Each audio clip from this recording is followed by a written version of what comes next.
Hello everyone, good morning. কেমন আছো সবাই? আশা করছি সকলেই ভালো আছো, সুস্থ আছো। আজ অনেক দিন পরে তোমাদের সাথে আবার ব্লগ ভিডিও শ্যুট করছি। আর সকাল সকাল সাজুগুজু করে নিয়েছি, সেজে গুজে পটাশরি বিবি হয়ে বসে রয়েছি, জানো, অপেক্ষা করছি একজনের জন্য। তো যাব একটু এক জায়গায়, কোথায় যাচ্ছি সেটা তোমরা অবশ্যই জানতে পারবে ভিডিওটার সাথে থাকলে। আর কার সাথে যাচ্ছি সেটাও জানতে পারবে। যাব হচ্ছে দুজন, আমি আর সেটা কে সেটাও তোমরা জানতে পারবে। তো যাই হোক, এখন অপেক্ষা করছি। এখন বাজে সকাল 6টা। আর এই 6টা থেকেই ব্লগটা আজকে শুরু করলাম। আজকে হচ্ছে ভাইফোঁটা, 3 নভেম্বর। তোমাদের সকলকে জানাই শুভ ভাইফোঁটার অনেক অনেক শুভেচ্ছা। তোমরা সকলে ভাইফোঁটার দিনটা কেমনভাবে কাটালে আমাকে অবশ্যই কমেন্টে জানিও। যাই হোক, চলো ভিডিওটার সাথে থাকো। আমি এখন ভিডিওটা স্টার্ট করলাম। আর সে আসুক, তারপরে তোমাদের সাথে পরিচয় করাচ্ছি কার সাথে আমি যাচ্ছি আর কোথায় যাচ্ছি অবশ্যই সেটা জানাবো। প্লাস ভাইফোঁটা দেবো, আমি বাড়ি এসেছি, মানে আমার বাবার বাড়িতে এসেছি। সাথে থাকো, আশা করছি তোমাদের ভিডিওটা খুব ভালো লাগবে। তো আবারও এলাম, এই যে দেখতে পাচ্ছ, তিনি যার জন্য অপেক্ষা করে করে আমি এখন 6টা 15 বেরোলাম। আমার দোষ না, ওর দোষ না, ওর শুধু ঘুমের দোষ, এটাই যা। 4টে থেকে ফোন করে যাচ্ছি, যাই হোক সেটা পরের বিষয়। ফাইনালি স্টেশনের কাছে চলে এসেছি, জানি না ট্রেন কটার পাবো। চলো, আর কোথায় যাচ্ছি সেটা তোমাদের সাথে শেয়ার করবো, সাথে থাকো, অবশ্যই জানতে পারবে। স্টেশনে এসে ভাবলাম তোমাদের সাথে আমাদের মদনপুরের সবজি মার্কেটটা একবার একটু দেখিয়ে নিই, কারণ সকালবেলা অনেক সবজি বাজার বসেছিল, তোমরা দেখতেই পাচ্ছ। আর আকাশে সূর্যি মামা অলরেডি উকি মেরে দিয়েছে। যাই হোক, তো সবজি বাজারটা তোমাদের সাথে শেয়ার করতে করতে চারপাশটা একটু দেখিয়ে নিলাম। কত মানুষ, কত ভিড় দেখতে পাচ্ছ। আর সকালে দেখো বেশ কুয়াশা কুয়াশা ভাব ছিল, কিন্তু মানে ওই দিন যেদিন আমি গেছিলাম, ভাইফোঁটা দিন, 3 নভেম্বর। আর দেখো, অপেক্ষা করতে করতে আমাদের ট্রেনও চলে আসলো। আর আমাদের গন্তব্য নিশ্চয়ই তোমরা বুঝেই গেছো থাম্বনেল দেখে, তবুও তোমাদের এখন আমি কিছু বলছি না। আর দেখো এই দিদিটা ঘুমোচ্ছে। যাই হোক, তো সব কিছু দেখতে দেখতে উপভোগ করতে করতে চলে আসলাম নৈহাটি জাংশন। হ্যাঁ, আমরা বড়মার দর্শন এসেছি। আর এটা সম্পূর্ণ মানে ক্রেডিট যাচ্ছে দীপালিদির উপরে, কারণ ওর কাছে আমি জাস্ট একবার রিকোয়েস্ট করেছি যে আমাকে প্লিজ নিয়ে যাবি, কারণ বিয়ের পরে জানো তো আমি বড়মার দর্শনে আসিনি কালী পুজোর সময়। আগে পরে এসেছি, কিন্তু কালী পুজোর সময় বড়মার দর্শন আমি করিনি, বিয়ের আগে করেছি। তো ওকে বলাতেও রাজি হয়ে গেল। আর এই যে প্রথমেই আমি তারামায়ের দর্শন করে নিলাম। এই গলি দিয়ে যেতে হতো, কিন্তু এই গলিতে নো এন্ট্রি করে দিয়েছে, তো আমাদের অনেক ঘুরে যেতে হয়েছে। তো ভালোই হয়েছে, বড়মার কাছে যাওয়ার আগে আমরা অনেক পুজো মণ্ডপ দেখে নিয়েছি, তার মধ্যে এটা একটা। নে, আমি যেটা পাচ্ছি সেটা খুব উপভোগ করতে দে। এখন সুন্দর লাগছে, এটাই আমার কাছে। সুইং পুল, ওটা সুইং পুল না রে, এই সুইং পুলটাতে জলটা একটু ব্ল্যাকিশ জল বানিয়েছি আমরা। হ্যাঁ, জলটা পরিষ্কারই ছিল, আমরা একটু ব্ল্যাক ঢেলেছি। না না না, ভুল বললি, জলটা নোংরাই ছিল, আমরা একটু ওভাবেই রেখেছি, পরিষ্কার করিনি। লাইটগুলো টিম টিম করে। কি করেছে?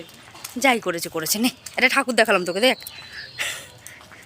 ঢুকবি তো নাকি? অবশ্যই। কোন পাগলিরা এসছে রে, দিনের বেলা রাতের বেলা কি সুন্দর লাগতো এটা। সত্যি সুন্দর লাগতো।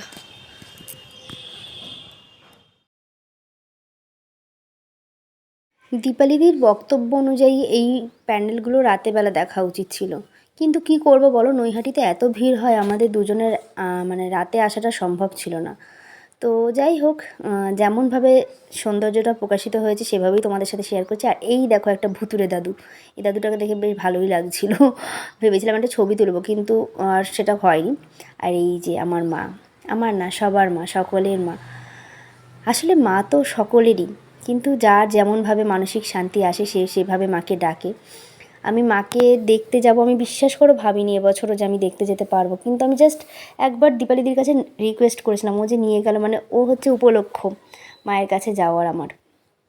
আর এই মন্দিরটাও ভীষণ ভালো ছিল, মন্দিরটা মানে অনেকটা ভিতরে পুজোটা হয়েছে, খুব সুন্দর করে সাজিয়েছিল, খুব ভালো লাগছিলো। এখানে আমরা বেশ কয়েকটা ছবি তুলেছি। আর রাত্রিবেলা এখন না, দিনের বেলা, কিন্তু তবুও বেশ লাইটগুলো মানে ভালো বোঝা যাচ্ছিলো আর কি। যাই হোক, খুবই আনন্দ করেছি সেদিনের সকালটা যে এত ভালো কেটেছে।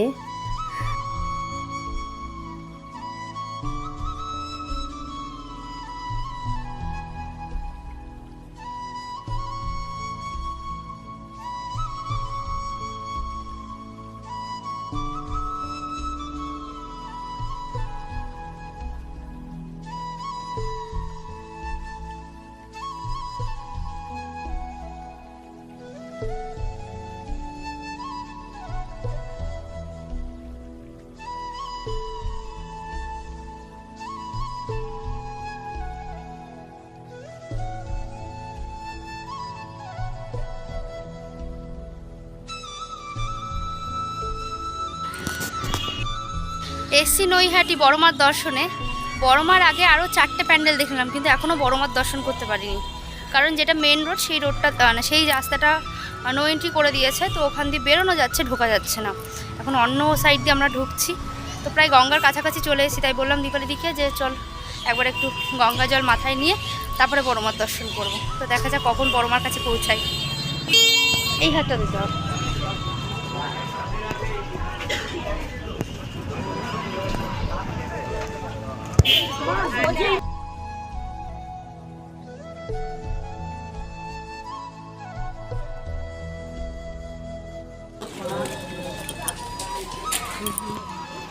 আগা না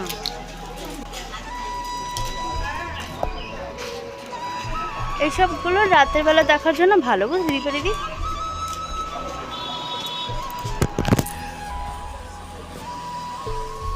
বড় মাও খুব এই আছে, বলছে তুই আমাকে দেখতে এসছিস, নে তোকে আমি দেখাবো। আমাকে দেখার আগে তুই সবাইকে দেখে নে। ও এটা এরকম? হ্যাঁ, চোখের বালি মুভি দেখিস না, চাপের বই। কে যে ঠিক কে যে ভুল তুই গুলিয়ে ফেলবি।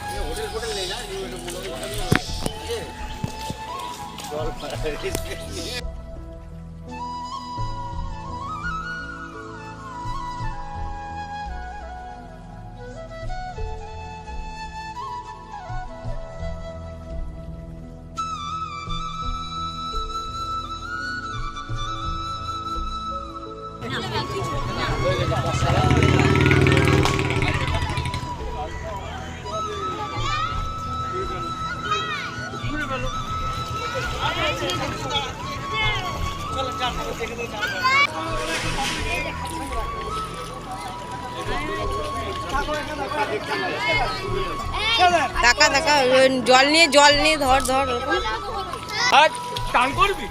টাকা আমার দিয়ে টাকা ব্যাস ব্যাস দাঁড়া নড়বি না তোমরা কি কিছু বুঝতে পারলে এখানে? দীপালি দি এত বদমাশ, ওই লোকটা স্নানে নেমেছিল আর ও আমার হাত দিয়ে ওনাকে তুলছি এরকম করে একটা ছবি তুলে দিয়েছে, সেটা আমার অজান্তেই, পরে আমি দেখলাম। দেয়নি একটাই কারণ, কারণ তোর হৃদয়ে আছে। হ্যাঁ, হাতে কেন দেবে, ভাগ্যে কেন দেবে, কপালে কেন দেবে? যেটা মনে থাকা সেটা মনেই থাক। দরকার নেই, থাক মনেই থাক।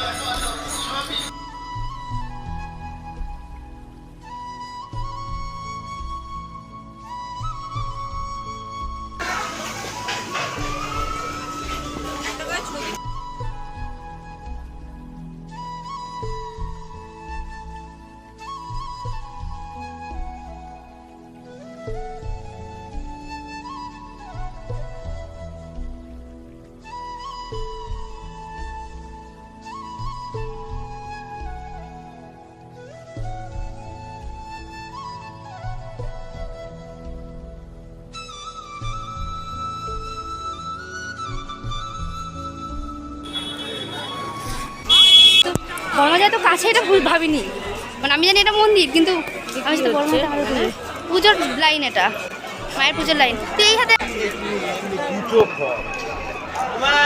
মা গো, তোমার সামনে একটু দাঁড়াতে দিও। নিয়ে না একটু দেখ না। দেবে না কেন? এদিকে তুই ফুলটা বের কর, ফুলটা বের কর, ফুলটা বের কর, ব্যাগে আছে, শিগগির বের।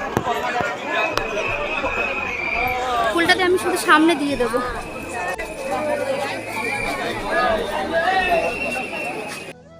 মায়ের মন্দির দেখতে দেখতে আমি খেয়ালই করিনি যে বড় মা আমার এত কাছে চলে এসেছে, মানে আমি বড় মার এত কাছে চলে এসেছি। আমি পুরো ভুলভাল বলছি এখনও। মানে মাকে দেখে এত শান্তি পেয়েছি, তোমাদের আমি কি বলবো। আমি ভিডিও কি করেছি না করেছি আমি জানি না, আমি হয়তো সেভাবে কিছু ভিডিও করতে পারিনি, কোনো ফোকাস নেয়নি। আমি পরে দেখলাম বাড়ি এসে মায়ের কোনো ছবি আমি তুলতে পারিনি। আমি শুধু মাকে মন ভরে চোখ ভরে দেখে গেছি। আর তোমাদের এখনও ভিডিওটা শেয়ার করতে গিয়ে আমি কি বলবো, গায়ে কাটা দিচ্ছে আমার। জানো তো, ওখানে এত ভিড় ছিল যে আমি একটা ফুল নিয়ে গেছিলাম, বাড়ি থেকে দেওয়া সম্ভব হচ্ছিল না। আমি শুধু মনে মনে মাকে একটাই কথা বলছিলাম, ফুলটুকু তুমি আমাকে দিতে দিও। তারপরে কিভাবে জানি না মায়ের কাছে চলে গেলাম, আর ওখানে একটা মানে ভলেন্টিয়ার ছিল, ওনাকে বললাম দাদাকে যে দাদা আমি শুধু ফুলটুকু এখানে রাখতে চাই। তো উনি রাখতে দিচ্ছেন, আমার এখনও গায়ে কাটা দিচ্ছে বলতে গেলে। এই যে এই দাদাটা বললো ঠিক আছে, মানে দাঁড়াতে দিচ্ছিল না কাউকে, শুধু আমার ফুলটুকু রাখার জন্য যেটুকু সময়, সেইটুকু সময় আমি ওখানে দাঁড়াতে পেরেছি। তো এইটুকু সময়ে আমি ক্যামেরাটা অন ছিল, যেটুকু যা ভিডিও উঠেছে।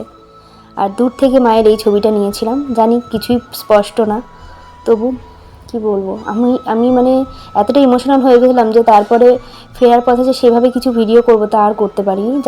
যাই হোক, নৈহাটিতে নেমে তারামার দর্শন করে আজকে আমাদের ঠাকুর দর্শন শুরু হয়েছিল, আর মায়ের দর্শন শেষ হলো সেই তারামাকে দিয়েই। তারপরে এই যে বাড়ি চলে যাচ্ছে, এখন কাঁচরাপাড়া স্টেশন পার হচ্ছে। তো ভিডিওটা কেমন লাগলো সবাই জানিও, ভালো লাগলে লাইক শেয়ার সাবস্ক্রাইব করে পাশে থেকো। টাটা।